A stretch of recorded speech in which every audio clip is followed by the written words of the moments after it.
Okay, here's the situation that we have. Dr. Rock wants to order 20 milliliter of 52% solution of a certain medicine.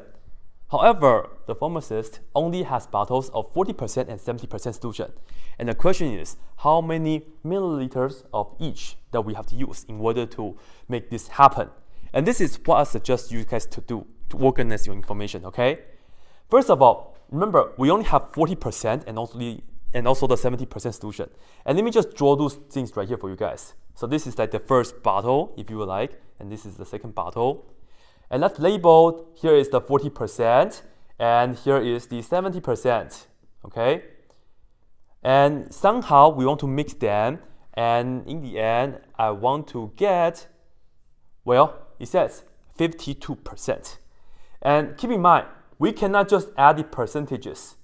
We cannot just say 40% plus 70% is 110%. You really have to go by the story, okay? Go by the situation, go by the direction. And now, here is the deal.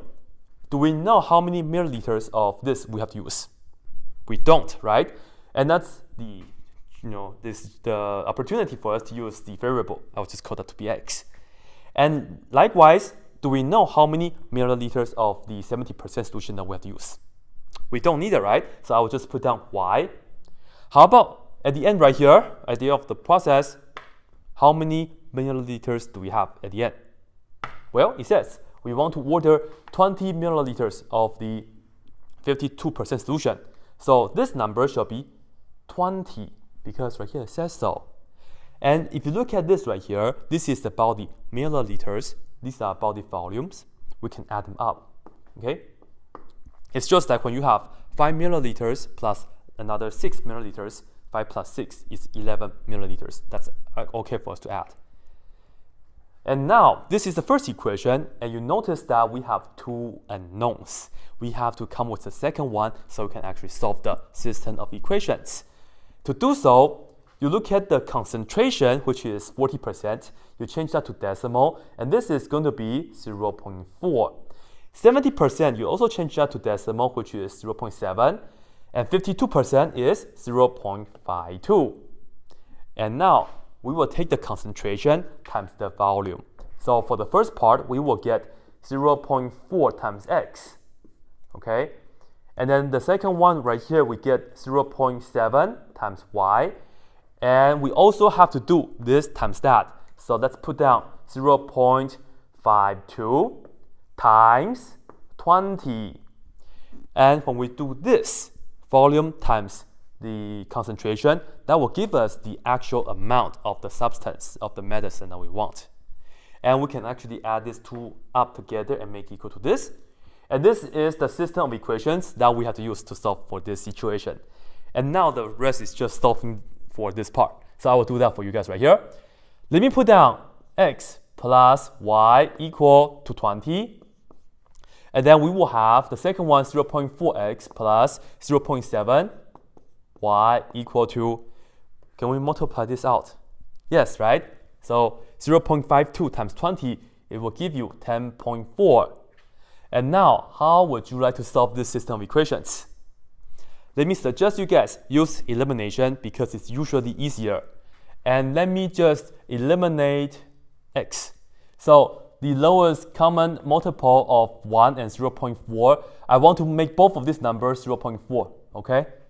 So I will just multiply everything from the first equation by a negative 0.4. Because this is already a positive 0.4x, I want to have a negative version of that, so they will cancel each other out. And now you will see 0.4 times x, that's negative, so negative 0.4x. And then negative 0.4 times y, it's minus 0.4. Now this is 0.4 y, like this. And then we also take negative 0.4 times 20. This will give us negative 8. And because we didn't do anything with the second equation, it will just stay. I will just write it down again, 0.4x plus 0.7y, and that's equal to 10.4. And now you see, good things happen because when I add these two equations up together, this and that cancel out, right? And I will just have to work out the rest. Negative 0.4y plus 0.7y is 0.3y.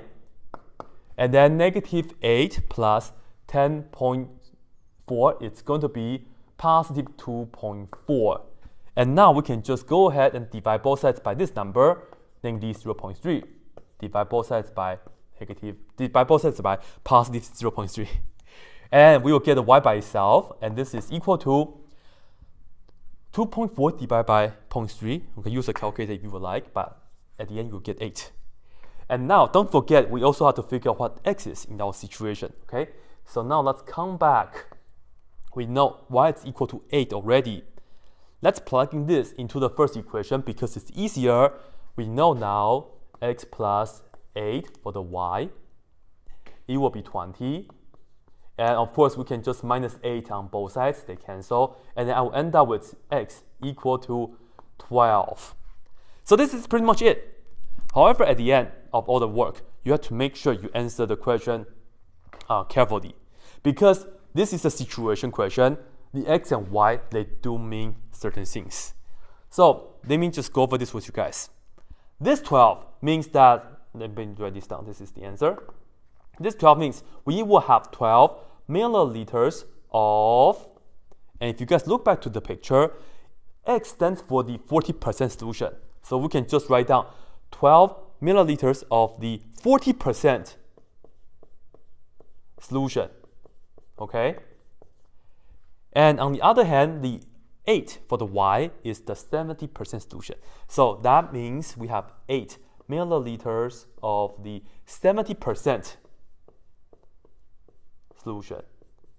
And this is how you should answer the question, because you have to give out the recipe, right? So be sure 12 is the 40% and then the 8 is the 70%. And that's it.